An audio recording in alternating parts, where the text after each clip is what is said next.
Okay, so we're at noon on the dot, just to be respectful of everyone's time. I'm just going to go ahead and get going. Um, this webinar is being recorded and we will post it on the website, probably Facebook, YouTube. It'll be available afterwards. Um, After the presentation, there is going to be a Q&A portion. So if you have any questions, stick around at the end and those will also be recorded and be part of the post. With that being said, we'll go ahead and get started. Welcome. This is a webinar for the 2025 grant cycle for Three Rivers Community Foundation.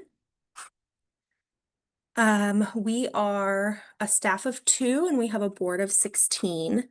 Our mission is to create opportunities for perpetual giving to support nonprofits in Benton and Franklin counties now and into the future.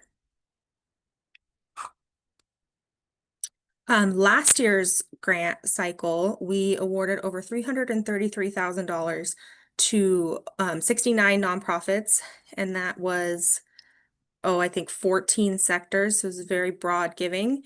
And I think that was the largest. We had 89 applications that year, and that was the largest amount we have ever received. So that was exciting. So this year's hope is bigger.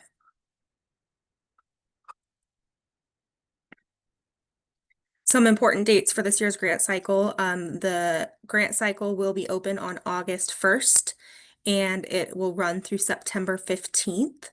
The board here at Three Rivers Community Foundation will be holding grant interviews, the 20th through the 24th of October. And November 3rd will be the announcement of the awards. If you receive an award, you'll get 2 complimentary tickets to the Celebration of Philanthropy on December 10th. That is open to everybody, and tickets are on sale now for that.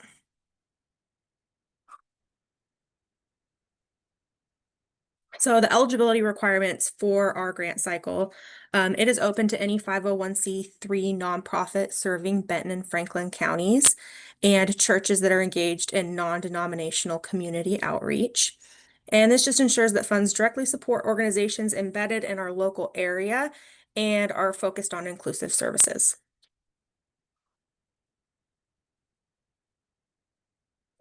Funding restrictions. There are some things we do not fund. We do not fund capital campaigns or building projects, so large-scale fundraising efforts aimed at constructing or renovating buildings. Fundraising events or drives. We do not fund events that are designed to raise money and not directly deliver services. Schools, PTOs, or sports teams, public or private school-related groups and activities are not eligible. And we do not sponsor individual events. So the grants must be benefiting an organization's mission and not personal endeavors or promotions. We do not fund re-granting of funds to other entities. So organizations cannot receive a grant and then pass the funds to another group. Political or lobbying efforts, activities like campaigning for candidates, ballot initiatives, or legislative lobbying are excluded from the grant cycle. And projects involving any form of discrimination. So any initiative that discriminates based on race, religion, gender, sexual orientation, disability, or other protected status, those are not eligible in the grant cycle either.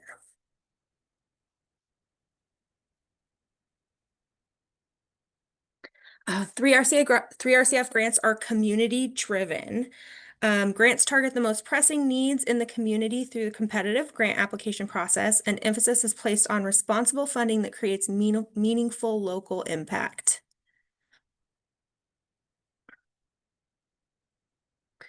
We have a thoughtful review process. Our board of directors personally reviews each application and conducts interviews to ensure thoughtful decision making. This hands-on process adds integrity and trust to the grant distribution.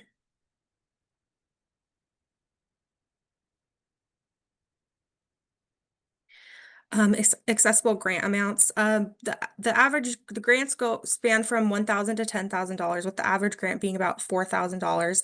This allows flexible support across diverse projects. If you are thinking of applying for a high dollar grant, like $10,000 or above, we do recommend that you come and maybe speak to us first and just run that by us, kind of talk that through with us.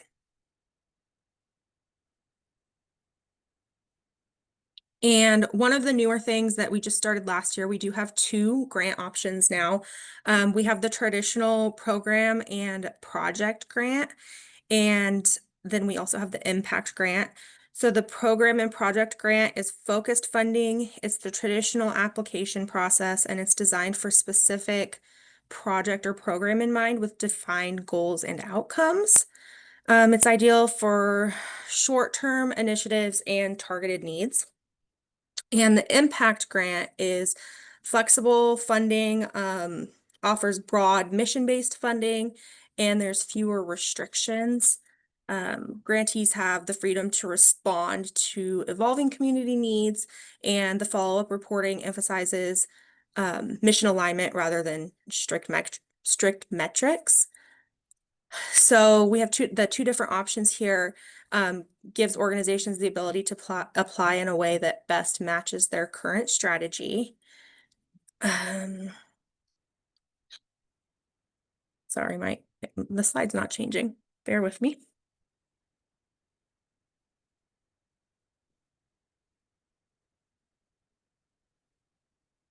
There we go. The impact grant does have some eligibility requirements that come with it. You need to have received a grant from Three Rivers Community Foundation in the last 3 years, so 2024, 2023, or 2022, and have a strong track record of timely reporting and follow-up. Ideally, excuse me, ideally applicants will operate on a diverse mix of funding. They're nimble and able to adapt to evolving community needs and opportunities. They can clearly articulate how flexible funding will further their mission and demonstrate strong responsibility and strategic thinking. So with the impact grant eligibility restrictions in mind, I do have a chart here that kind of will walk you through which application best fits your organization's needs. So on the left, we have the program and project grant, and this is a traditional grant meant for specific programs or initiatives. And it requires a detailed proposal, clear goals, and outcome tracking. And it's ideal if you're launching a new project or expanding an existing one. Excuse me. And then we have the impact grant, which does have those specific requirements to apply. And this offers more flexible support aligned with your organization's broader mission. And there's room to adapt how you're using the funding, this is especially helpful in a changing environment. Once again, eligibility is an important distinction. Impact grants are only available to organizations who have received a 3RCF grant in the past 3 years. So it is not open to everyone. That's a very important. Make sure that if you're applying for that, you meet the qualifications. And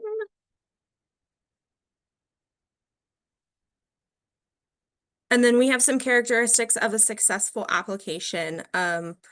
First, maintain a high level of clarity and depth from start to finish. Clearly outline what you want to do, why it matters, and how you're going to do it. Include timelines, goals, and anticipated outcomes. Collaboration and support, list community partners and other sources of funding. List partners that are engaged and partners that are contributing. Share other funding sources that show broad support and sustainability. Describe how you connect with the community and ensure your services are easy to access. Explain how your services are easy to access for the people that you serve, and describe your approach to community engagement and outreach. Avoid jargon and acronyms. So speak clearly and avoid technical jargon. Use plain language so the reviewers immediately understand what you're saying, or put in the beginning, like Three Rivers Community Foundation, parentheses, 3RCF, and then you can use that throughout, but make sure people know what you're saying. Explain how the community reaches your organization. So describe how community members typically connect with your organization. Is it walk-ins, referrals, social media, etc., things like that. And show that your organization is visible and approachable. And provide clear financials with a justified budget. Provide a realistic, well-justified budget and ensure your budget aligns with your project goals and timeline. And we do have a few slides, I guess, not part of this, a few things that we can share and go over with you at the end of this presentation. Just some sample documents about what clear financials look like. And I kind of sped through that pretty quickly. So we're here for questions. And we would love to share that financial information too, since we have time. Yeah, I can hop in and do that. Let's see if I'll do that. And then while we're going over the financial documents, if you have questions, please start popping those in the Q&A. I see that starting to happen. Awesome. You will find these samples within our grant application process online. We added this last year, so these are every nonprofit is going to have different styles and visuals of their financial report. So this is a very general starting point. Don't think you have to have every item listed that we have here, because some of them may not apply to your organization. This is just meant to give you a glimpse and some guidance as to what good financials look like, so that you know. So one of the things the applications ask for is a balance sheet. Balance sheet is a snapshot in time of your organization's assets and liabilities.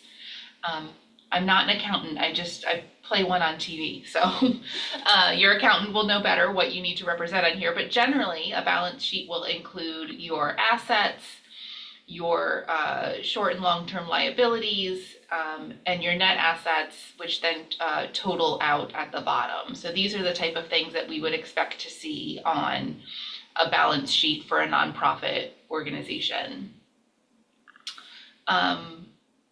When we ask for your organization budget, which is different from your program or project budget, this is your annual operating budget for your organization, and we would just like to see it as a high level. Oftentimes, there may be multiple subcategories of donations or multiple subcategories of grants on your budget.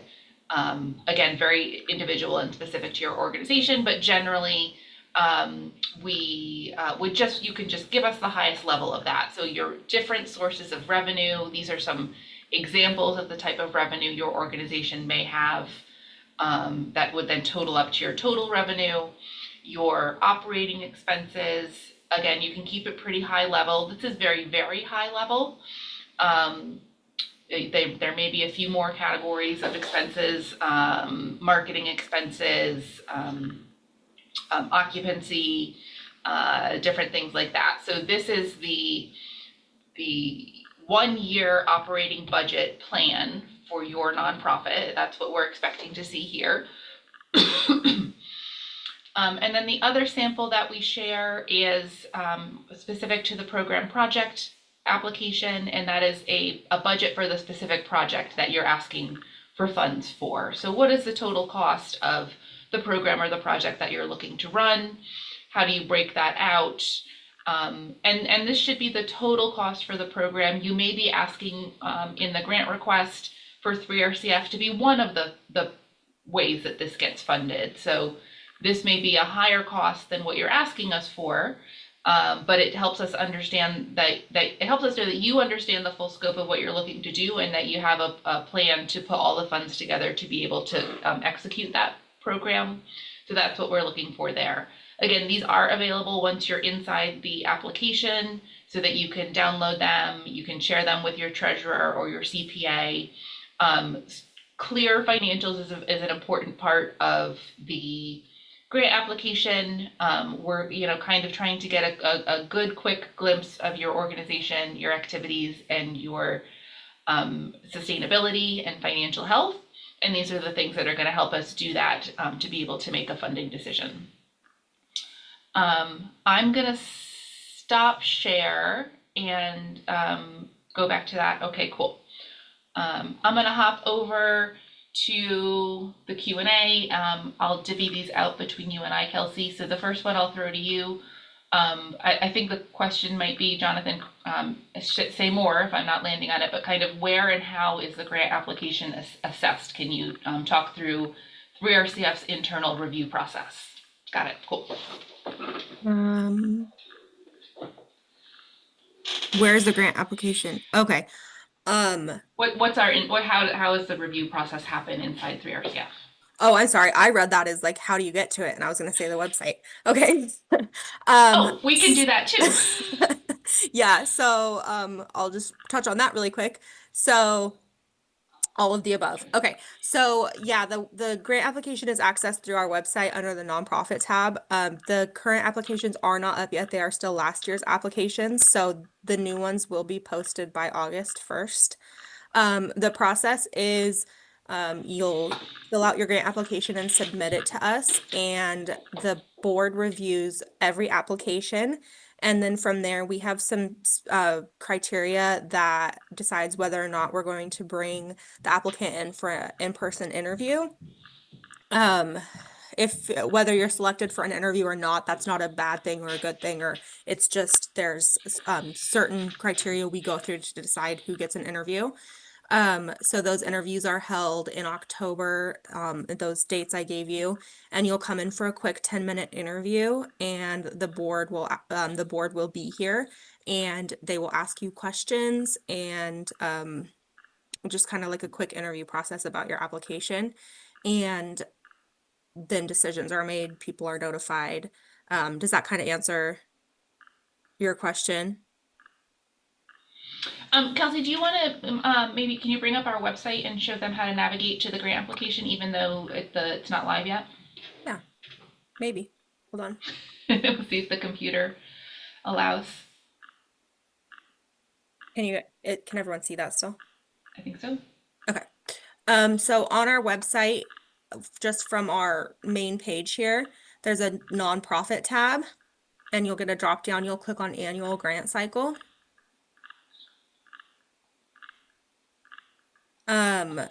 There will be PDFs here. These are old, these are from last year. They will be replaced with this year, so you can just kind of view the questions before you go in if you'd like. So like I said, these are not current, but they will be replaced shortly with the current application. And then to actually reach the application, you'll want to go to the 3RCF grant portal. It's going to take you to a new page. And once again, these are not the current. You'll click on the 2025 and go in from there and apply for you'll choose your grant, the program or impact, and then you'll go through the application. But you can view those questions before you apply. There'll be samples of the impact and the program that'll look just like this. And one of the things I always say is, you all are busy. You have, some of you are volunteers, some of you have other jobs. If you're having trouble like with the technical aspect of like logging in, or you've had people change over, anything with that, if you're struggling with the website, just pick up the phone and call us. We would much rather help you in 5 to 10 minutes than have you struggle for a long time just accessing things. So we are real people, and we will do our best to answer the phone. Jonathan, I hope that answered your questions. Eddie was asking about the difference between the two applications. If the organization we are with received funds from the project application last year, can we apply for the more flexible spending application and the project grant? Kelsey? So it's one or the other. You cannot apply for both. Basically, once you're eligible for that impact grant, now you just have a choice whether you want to apply for the impact or the program, but still it's just one grant, one application. So you'll need to decide which one best fits your organization. And that's kind of where that chart comes in that I gave you. And we will also post that, and it'll be available again so you can go through it. So that's just something you'll want to decide with your organization, which one is best going to meet like what you're doing with the money and which one you're going to apply for, but And there one is no only. preference, there's no advantage between one or the other. If one year the impact grant, you know you're going to have a really turbulent year or like you're changing some things, then the impact grant might be the right avenue one year. The next year you may know exactly that you need to order t-shirts and pens and pencils or books or something. It just really make sure the more applicable it is to what you're doing, that's going to make it a good grant request. We don't favor one or the other within the process. We're just trying to better respond to what we think is happening out there for our nonprofits. But yes, you can only apply for one or the other. We have limited funds. We never have enough funds for the total grants that requests that come in. Typically, we're able to fund about 50% of the dollars that we're asked for in any typical grant cycle. So it is unfortunately competitive. If you've paid attention to our Facebook page and our emails, we've launched a Meet the Moment fundraising campaign to try and bring in additional dollars for this year's grant cycle. So we are really hoping and trying to meet the needs as best we can, but it's always going to be a challenge. And just to add on to that, if you ask for X amount and it is possible we could still fund you, just not the full amount. So we do partial grants as well. So don't be afraid Good point. that, you won't you're asking for too much, or we do partially grant. Kelsey, do you want to answer the timeline from application to review to notifications? Just back to that. Yeah, so the timeline on that is the application opens on August 1st. It closes on September 15th, so it's open for about 6 weeks. That's when the review process starts. Interviews are the third-ish week in October, and announcements are made at the beginning of November. Grants are actually distributed in December. So the process starts in August and ends in December. And just briefly on interviews, Kelsey shared obviously with the growth of our application pool, we are not just physically capably able to interview close to 100 applicants every year. Our board just, unfortunately, we can't meet that. So we have a schedule. It's typically the afternoons in that week that we block out. Many of our board members have jobs and commitments, but they do their best to block out that week. So we typically have 50 interview spots, and we have a prioritization list that we work through internally. If you are kind of brand new to 3RCF, if you haven't applied before, chances are we're gonna want to have you come in and interview so we can make sure that we're really getting to know you and helping you make decisions. And then there's a kind of a list of prioritizations that we use to try and fairly give out those spots. As soon as possible after the application's closed and we've made sure we've gone through and figured out which applications meet the baseline eligibility, we will send out a link for folks to schedule their interview spot. You got to kind of hop on that link as quickly as possible to have the most options. It's hard to find a really easy, fair way to do that, but that's our best shot. So that will come out, and then we'll work with you as much as we can to try and make sure that you get to interview if you're invited to. If you're not able to interview, it is a requirement. Once you've been offered an interview, you do need to take that opportunity to move forward in the process. We will work with you as much as we can to make sure that it happens schedule wise. Hasn't ever been a problem. We haven't had someone not interview due to schedule reasons. Jonathan's asking great questions. The available funding amount this year, as we're still fundraising, it's to be determined. I can't share too much at this point because there's quite a few things happening, but we are hoping to exceed last year's total award amount, which, as we shared, was $333,000. So we are trying to meet and exceed that dollar amount. How far above that goes remains to be seen. Michelle is asking about the timeline for using the grant once it has been awarded. Kelsey, can you take that one? Yeah, so it's a year, and at the end of so our 2024 grant recipients still haven't done follow-ups yet. So it's 1 year after. So after even sorry, I'm saying this in a roundabout way. It's a year. You have a year, a little over a year, and you will December yeah, 31st of the following year is when you grant will follow-up get reports are due. and you'll get a reminder. You'll get a reminder email saying that your follow-up is due, and it's like a guided questions that we ask and you answer and then submit to us. Does that answer your question?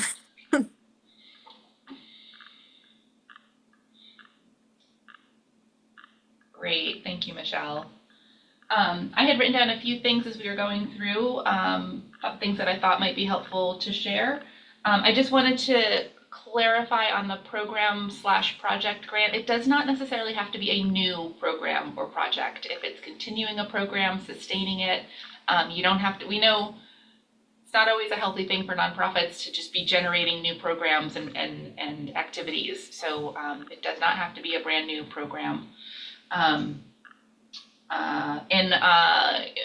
in regards to kind of sharing who your partners and other nonprofits and entities that you work with, be as broad as possible. It does not just have to be nonprofits who you would be working with in terms of the specific grant that you're applying for. It really helps to get a picture of broadly of the nonprofits that maybe you partner with or work on projects with, or maybe your clients participate in programs at a certain other nonprofit. Also kind of government and city partnerships. It just helps us really understand who you are and how you're connected in the community, just to kind of overall build that understanding. So I wanted to share those two pieces. And Jonathan is asking, are grant funds given in full at the time of awarding? Kelsey? Yeah, I think you're asking like, do we dole it out throughout the year? No. So you do get the amount that we are granting you. You get a check for that full amount in December. And why don't we take that opportunity to just talk a little bit about the celebration of philanthropy for those who didn't join us the last 2 years. Yeah, so last year was my first celebration of philanthropy, so I can speak to it. It was at the convention center. We had 500 people there. It was amazing, and it's just a time for all of the community and the awardees to come together and celebrate their grants. So we give out the checks there at the celebration of philanthropy, and just everyone comes to celebrate. It's hopefully going to be bigger and better this year. So everyone's there. Lots of people are there, not just people who are receiving grants, but other nonprofits and community members. And so it's a really nice time to just see a lot of people and connect. And yeah, I would encourage you to come. And many of our donors and our board members and lots of other community supporters are there. One of the things we've done, I think the last 2 years, is as grantees, you have the opportunity to bring some of your material. And we have, I think we call it a community connections table, where you can bring, if you have your brochure, your flyer, your business cards, there may be people in the room who learn about you or see your name in the program and want to know more about you, and we would love to help make those connections happen. So we will share how to get us those materials for this year's event. We hope to make that a really helpful piece for the nonprofits there. We're here to be a connector. So tickets are $40. It's a luncheon. We think it's the best vibe in town. Not really a fundraising event. It's really about celebrating your work, the grant awards, and the donors who make it possible. So be there or be square. Tickets are on sale through the website. But again, successful grant awardees, once we complete that process in early November, will be notified that they receive 2 complimentary tickets to come to the luncheon. You would then let us know who is attending, and that is so that you have representatives there to come receive your check. We run around with the big grant check cardboard thing, take photos. So we always want to make sure that you're there and able to attend. You'll want more than 2 tickets. You'll want more than 2 tickets. It's really fun. You'll see you won't believe who you'll see there. It's very Yeah, cool. it's like the circus. Or like a Taylor Swift concert last year. And for side note, but after last year's event, as I was like seeing people in town, I would be like, "Oh, were you at our event in December?" And they would kind of, people go to so many events, and I said, "The one with the friendship bracelets." So if you're not sure if you were there, our event was the one with the friendship bracelets, and maybe that will So fun. ring a bell. Is 3RCF part of the Mingle Community monthly events? How do we get tickets and how much? Jonathan, tell us more about the Mingle Community, because we are holding monthly events here in our office that we call Mission Mingle, but I'm not sure if that's what you're talking about. And tickets to the celebration of philanthropy, if that's what you're asking about, are $40 per person, and they are currently available on our website. So tell us more about the first question if I didn't answer it. But we have just a once a month open to nonprofits, come meet with whoever else is here and network and share type of gathering on the what Wednesday, Kelsey? The last Wednesday of each month, and they're actually wrapping up for the year. The last one will be in August, but you've still got 2 left if that's something you're interested in coming to. Yes, Mission Yeah. Mingle. Yep. So we started that in January. That's a new event to 3RCF, and it's an kind of an open house, relaxed, no agenda. Nonprofits come and we sit around the table and kind of just talk about where the conversation leads us. And it's free. There is no cost. It's the last Wednesday of each month from 3 to 4. Um, and your board has sent a representative for a few of them. Yeah, so there's different people here every time. We are wrapping up for the year, so we have one in July, the last Wednesday of July from 3 to 4, and we'll actually be kind of focusing on the grant cycle and questions and kind of like this, except in person, and that'll be here from 3 to 4. I don't know the exact date, but it's the I last think it's Wednesday in July July. 30th. If we haven't, it's still, we have, I don't think we changed it. So Yeah, and July then we'll 30th. have one last one in August, which is kind of just like gonna be our summer social kind of thing, and just to wrap up and network a little bit. And that'll be the last Wednesday in August, and then we'll be done with Mission Mingle for the year. Um, Eddie has a question about an example of an impact grant that was successfully awarded. So I'm trying to think of a good example that's um, shareable.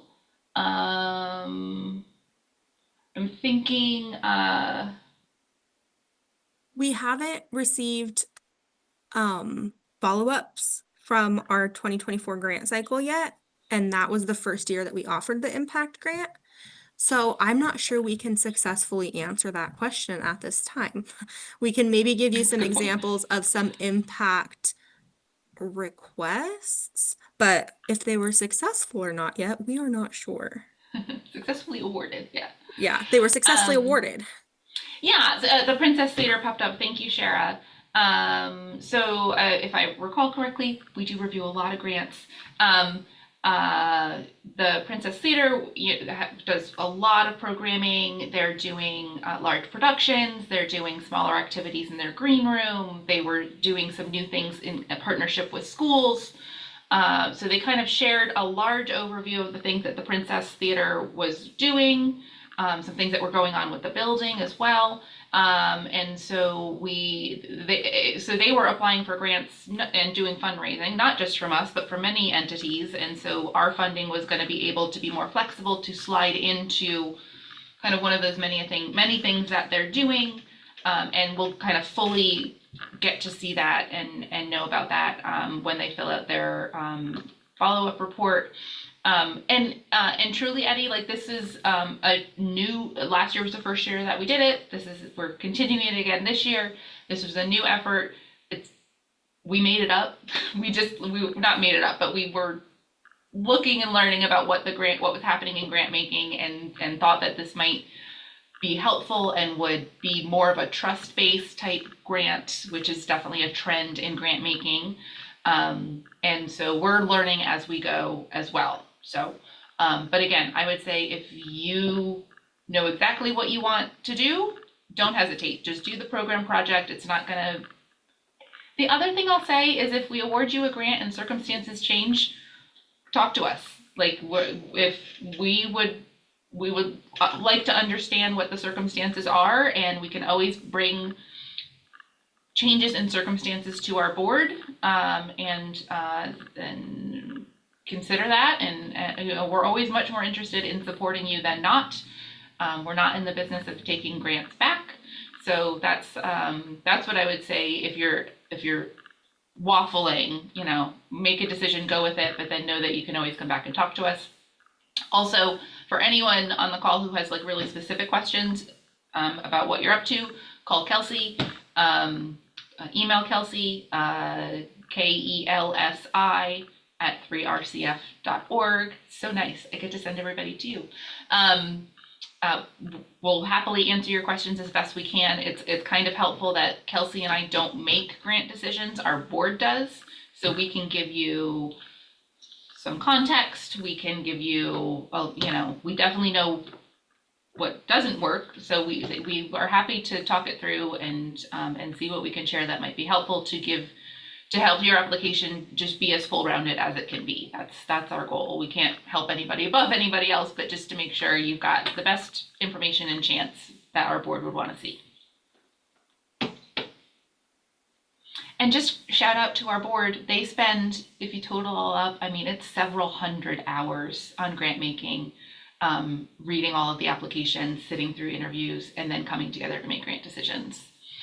So Shara shared an example of how they used the impact grant. It was student scholarships for their Spotlight Academy productions. And that, it sounds like, included their performance of Newsies in March, Finding Nemo, and Once on This Island in June. So that award helped get some students into those programs, which sounds very cool. My son was in Newsies with a different theater group a year or two ago, and it's great production. So love to see that. Yeah. And shout out to Kelsey for putting this together. Thank you. Yay. Yes. Is there any more questions anyone has? It doesn't show bubbles like if someone's typing, so it's like Yeah, right. They just it doesn't show. Okay, well, yeah, I think I mentioned all the things that I took notes on. We'll definitely talk about this stuff more at Mission Mingle this month. Yeah, sorry, Kelsey, you go ahead and wrap it up. Yeah, if there's no more questions, or if you have anything that's kind of just specific to your organization, feel free to reach out, call, email, follow us on Facebook for updates. And we will be having the Mission Mingle at the end of this month. And it'll be kind of like this again, focused on the grant cycle. So if more questions come up, feel free to join us for that, or just join us anyways. And this recording will be available shortly. We'll post it on the website. Right here's last year's. I don't know if you can see my screen still. So here's last year's, and it'll be replaced there. And we'll post it on Facebook. And that's it. Thanks for coming, guys.